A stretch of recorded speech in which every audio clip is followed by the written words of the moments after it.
wax ne maa ngi tudd docteur Aram Top Sène nekk directrice générale action sociale au ministère de la santé et de l'action sociale. tey dañu ñëw fii ci Thiès ànd ak association femmes yi nga xam ne ñu ngi nekk ci fédération nationale des associations de personnes handicapées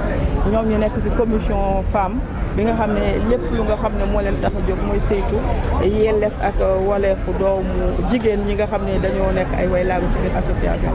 tey jii nag ñi ñëw pour màggal seen journée bi nga xam ne muy journée des personnes femmes handicapées te journée la bu nga xam ne dañ ko daan célébrer le 8 mars mais ñu amoon ay conflit d'agenda mu tax ñu dàkkoon ko tey jii ba tey ci 16 septembre bi ñu célébrer ko ci mais ñoom li ñu bëgg ak li ma waxtaan ak ñoom mooy ñu waxtaan ci seen biir pour que mu nekk journée bu nga xam ne dañ koy institutionnaliser au Sénégal mu bañ a nekk 8 mars mais ñoom bu ñu waxtaanee tey ji bu ñu paree dinañ juboo ci benn journée bu nga xam ne chaque année dañ koy célébrer au Sénégal li ñuy ut nag ñoom mooy nan la ñuy waxtaanee ci seen insertion socio-économique nga xam ne day nekk facteur bi leen di permettre ñu mën a am seen autonomisation booy xool même direction générale action sociale loolu lay viser moo tax bu ñu woowee aussi dañuy ñëw rafetlu ko mun ci ànd ak ñoom jàppale leen parce que sensibilisation la ñuy def du ñu wax ne dara mosu fee am lu jëm ci ñoom parce que lu bëri direction générale action sociale def na ko jëmale ko ci ñoom maanaam am nañu plan national sur le handicap am nañu programme RBC il y a également loi d'orientation sociale bi nga xam ne bàyyiwuñ ci jigéen ñi ñëpp lañ ci dugal am na tamit yeneen i programme yu bëri yu nga xam ne direction générale mu ngi koy dox subvention yeeg yëpp ñu koy jëmale ci ñoom donc yooyu yu nga xam ne war nañ ko firndeel la mais tamit ñu xool par rapport ak programme yooyu nga xam ne dox nañ ko ñu saytu ko xool aussi nañ leen gën a mën a dollil parce que niñ leen gën a mën a dollil rek daf leen di permettre ñu mën ko gën a lawal ci yeneen jigéen ñi nga xam ne ñu ngi ci gox-goxaat yi comme ça li nga xam ne moom la ñuy xaar ci développement mi ñu def ko naam sax ñoom ñu ngi ci woon déjà xanaa renforcer rek juste. waaw loi d'orientation bi voté nañ ko depuis 2010 gouvernement mi jëppal na ko ci ñetti décret yu nga xam ne déjà jël nañ ko boo xoolee mooy organes yi nga xam ne ñu ngi koy ñooy instituer les cartes d'égalité des chances ci régions yi ak ci département yi am na beneen programme moo xam ne moom mooy programme RBC am na beneen programme bi nga xam ne moom mooy la carte d'égalité des chances ci programme yooyu nag ñett la ci fukki programme ak juróom yi nga xam ne moom la loi bi di wax fukki programme ak ñeent yi loi bi di wax donc des na fukki programme ak benn yu nga xam ne ñun ñu ngi koy liggéey am na ci texte yu bëri yu nga xam ne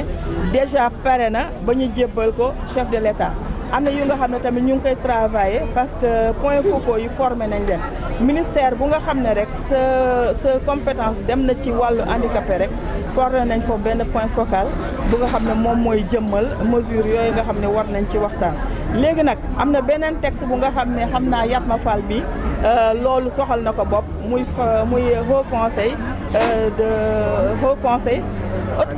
à l'égalité des chances voilà boobu tamit ñoom ñu ngi ciy dox te boobu booy xool li muy gën a doxal mooy wàllu handicapé te chef de l'État ci conseil des ministres bu yàggul noonu ay 24 juillet waxoon na nañu jëmmal loi yi nga xam ne ak texte yi nga xam ne ñoom ñooy tax loi boobu muy d'orientation sociale vraiment mu jëm ci kanam ci loolu moom moo tax ba ñun defoon nañ sax benn présentation fële ne ci coordination ak le ministre pour waxtaan ci situation bi fu mu toll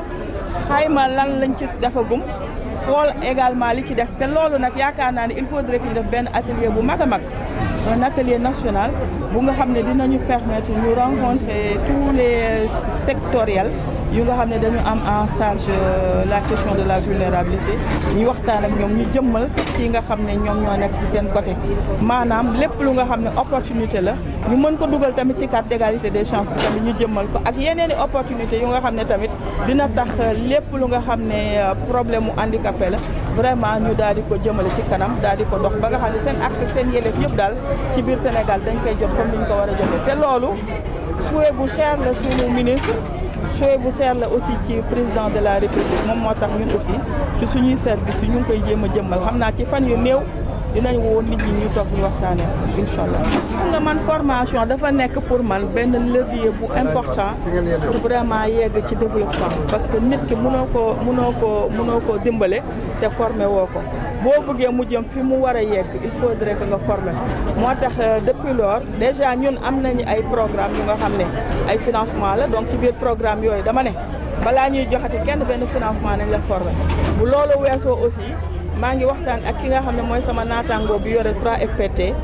defe naa ci fan yu néew dinañ toog ñu waxtaan ci nan la ñuy dimbalee nit ñi ñuy defal leen ay formation te loolu déjà tënk nañ ko dañu ne balaa ñuy jëm ci moom parce que booy dem di waxtaan ak nit da ngay am ay jumtukaay yoo waxtaan ak ñoom te déjà famille fii bu ñu génnee ñoom dinañ am lu ñuy tënk ñu booleka ak ñi nga xam ne amoon nañ ko pour dem waxtaan ak ñoom ce qui fait que formation dootul nekkati lu nga xam ne juste mirage la rek day nekk lu effectif te yaakaar naa ne vraiment formation moom mooy doxal réew parce que nit ñi suñ leen formé am financement yi ñu war a am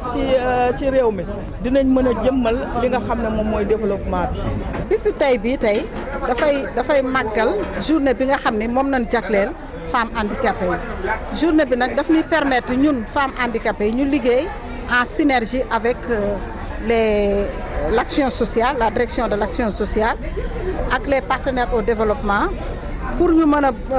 lëkkale suñuy force lëkkale suñuy doole ba mën a xeex ak mën a jooy aussi li nga xam ne mooy suñuy problème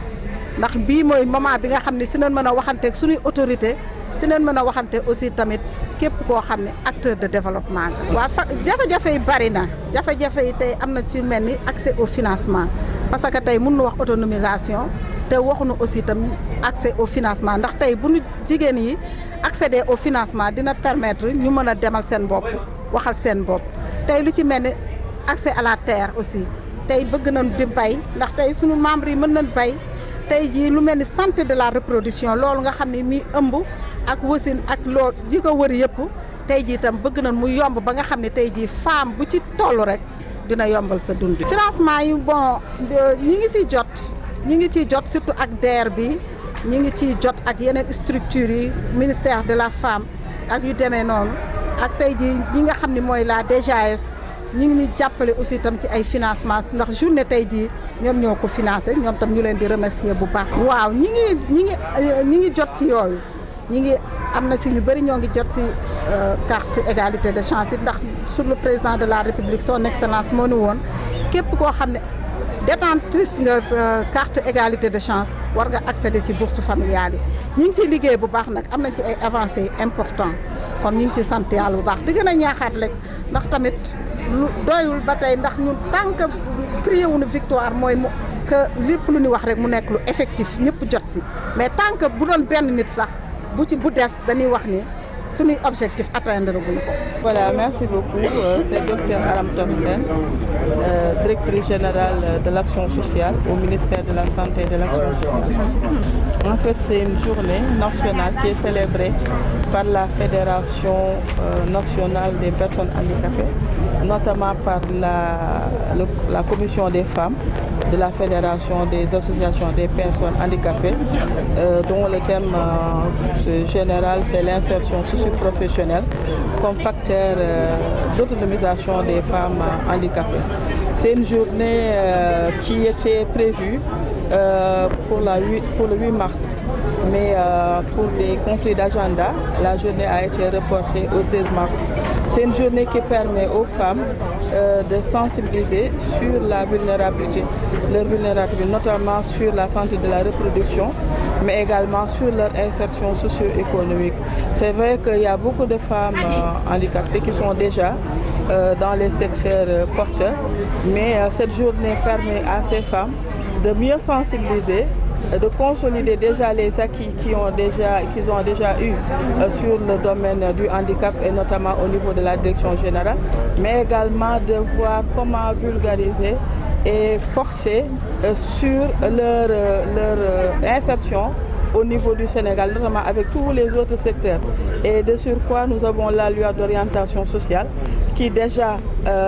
stipule sur l'insertion des femmes dans les secteurs socio-économiques, mais également leur opportunité que ces femmes peuvent avoir au niveau des autres secteurs ministériels, notamment dans le ministère de l'Agriculture, pour l'accès des terres, l'accès aux projets sociaux et projets agricoles, mais également dans les ministères de la microfinance pour l'accès au crédit, mais également dans les autres ministères